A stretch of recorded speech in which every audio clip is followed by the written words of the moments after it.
Assalamualaikum warahmatullahi wabarakatuh. Alhamdulillah wassalatu wassalamu ala Rasulillah.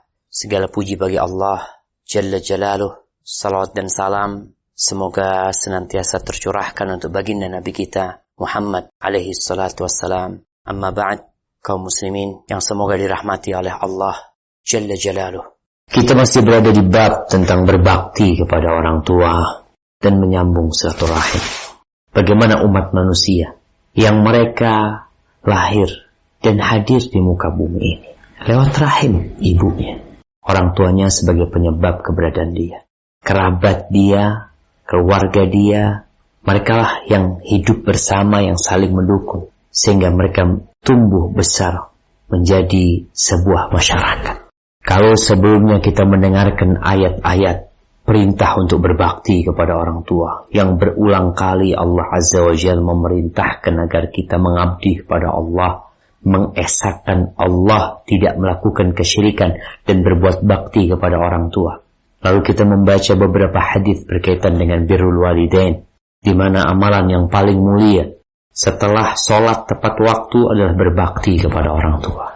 Wa anhu aidan radhiyallahu anhu أن رسول الله صلى الله عليه وسلم قال من كان يؤمن بالله واليوم الآخر فليكرم ضيفه ومن كان يؤمن بالله واليوم الآخر فليصل رحمه ومن كان يؤمن بالله واليوم الآخر فليقل خيرا أو ليصمت متفق عليه. Darinya Abu Hurairah radhiyallahu anhu juga bahwa Rasulullah sallallahu alaihi wasallam bersabda, barang siapa yang beriman kepada Allah dan hari akhir, maka hendaklah dia menghormati tamunya. Dan barang siapa yang beriman kepada Allah dan hari akhir, maka hendaklah dia menyambung tali silaturahim. Dan barang siapa yang beriman kepada Allah dan hari akhir, maka hendaklah dia mengatakan kebaikan atau diam saja. Muttafaqun alaih. Hadis yang diriwayatkan oleh Abu Hurairah radhiyallahu anhu. Rasulullah sallallahu alaihi wasallam mengatakan, "Man kana yu'minu billahi wal yawmil akhir." Barang siapa yang beriman kepada Allah dan hari akhir. Kita ini ngaku beriman, aku muslim. Maka Rasulullah sallallahu alaihi wasallam menggerakkan itu keimanan. Kalau benar keimananmu, maka keimanan kepada Allah dan hari akhir ini adalah motor yang menggerakkan hamba untuk beramal, untuk mengevaluasi dirinya. Aku ini beriman enggak ya? Katanya aku beriman kepada Allah dan hari akhir. Maka kalau benar keimananmu, Nabi SAW mengatakan, "Falyukrim dhaifahu." Ini yang pertama perintah Nabi SAW. Hormati tamunya. Yang kedua, "Wa man kana yu'minu billahi wal yawmil akhir." Nabi kembali mengingatkan orang-orang yang beriman, yang selama ini mengaku engkau beriman kepada Allah dan hari akhir. Karena ada sebagian manusia yang Allah mengatakan, wa minan nas man yaqulu amanna billahi wa bil yaumil akhir wa ma hum bimu'minin.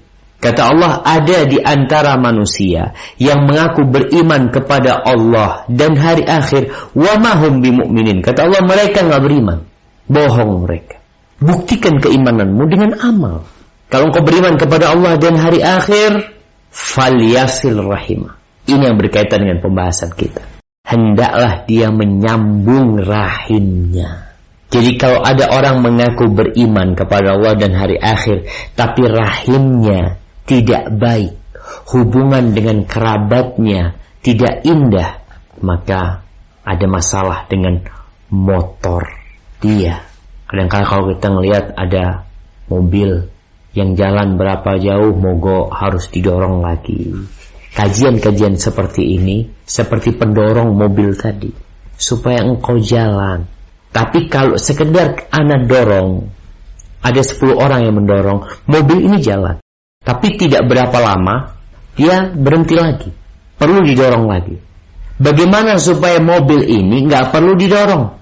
Perbaiki yang rusak, keimanannya diperbaiki, sehingga secara otomatis jalan tuh mobil.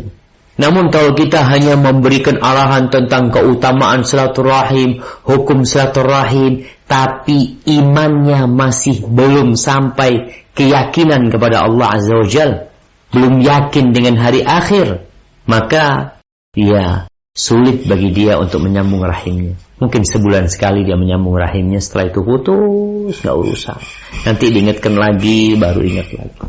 Lalu yang ketiga, Nabi SAW mengatakan, وَمَنْ كَانَ يُؤْمِنُ بِاللَّهِ وَالْيَوْمِ الْآخِرِ فَلْيَقُلْ خَيْرًا. Engkau beriman, ngomongnya yang baik, komentarnya yang baik, memosting sesuatu yang ditulis oleh dirimu sendiri, tolong yang baik. Kalau engkau nggak mampu mengatakan yang baik, kata Nabi SAW, awliyasmut, diam.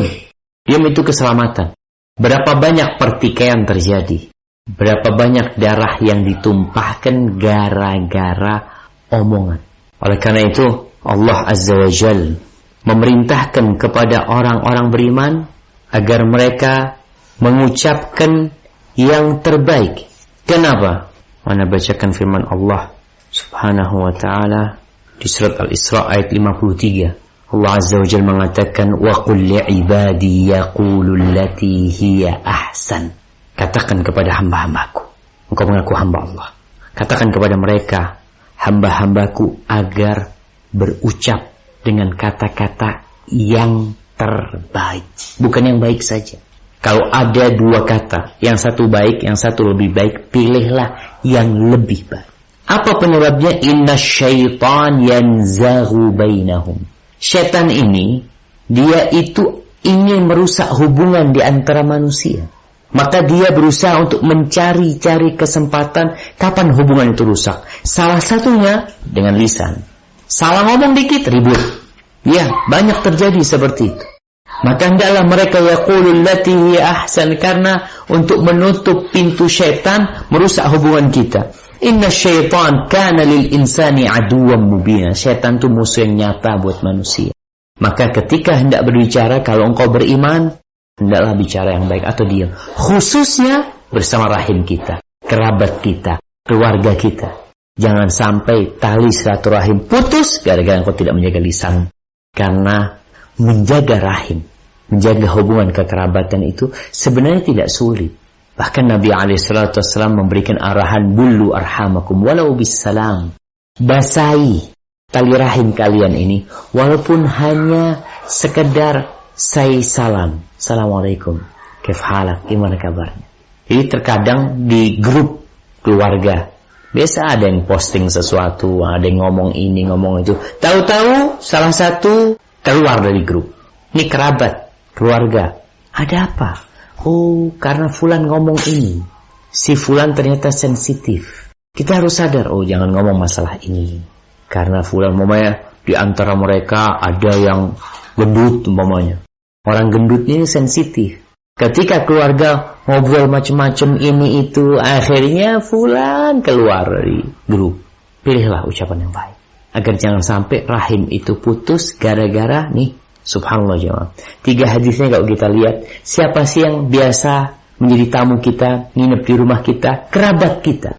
Gimana kalau dia kerabat kita menjadi tamu kita di rumah kita? Semakin kita memuliakan dia, semakin kita menjaga rahim, semakin kita menjaga lisan kita, agar hubungan itu tidak rusak. Barakallahu fikum. Jamaah rahimakumullah, itu yang bisa kita kaji. Semoga ilmu yang kita kaji hari ini berguna buat kita dan bisa kita amalkan dalam kehidupan kita, dan semoga Allah menerima amalan kita. Sampai berjumpa kembali. Barakallahu fiik. Wassalamualaikum warahmatullahi wabarakatuh.